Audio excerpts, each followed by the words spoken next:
Hey there, it's Realtor Brian Powers over at RE/MAX First. By now I'm sure you've heard about this landmark legal settlement between the National Association of Realtors and some plaintiffs who had filed lawsuits regarding real estate commissions.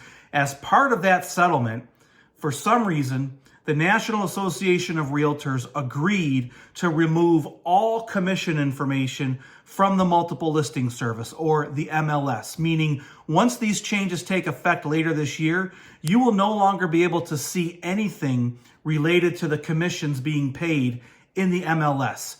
I'm of the opinion that this is a giant middle finger to the consumer. I have no idea why the National Association of Realtors would ever agree to this. I have yet to hear an explanation as to why they thought this was a good idea. I don't know that we'll ever get a good explanation because quite frankly, I don't really know that one exists.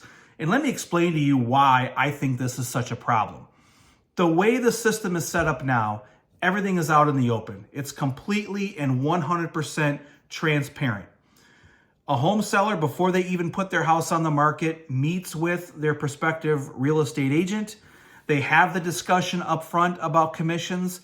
They have a discussion about what commissions they agree to pay. And they know, obviously, before the house even hits the market, what the commission is that they're going to pay. Then once that house goes on the market and into the MLS, that becomes public information. Everybody gets to see what the commissions are associated with the sale of that home. You don't even have to be a party to the transaction to see it. It's public information, like I said, 100% transparent. For some reason, the National Association of Realtors agreed to pull that information out of the public multiple listing service, and now it goes into this black hole of secrecy that nobody gets to see. This is not in the best interest of the consumer. It's the opposite of being in the best interest of the consumer.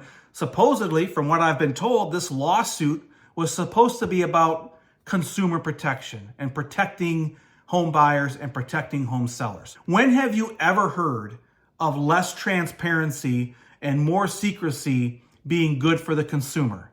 You haven't, because it's not. So, National Association of Realtors, who prides themselves about being on the front line of defending home ownership in this country, who prides themselves on being on the front line of fair housing in this country, made a decision that is absolutely not in the best interest of the consumer, and I have no idea why. Maybe one of these days they will come out and be honest and tell us why they did this, but until then, it's just a big middle finger to you, the consumer.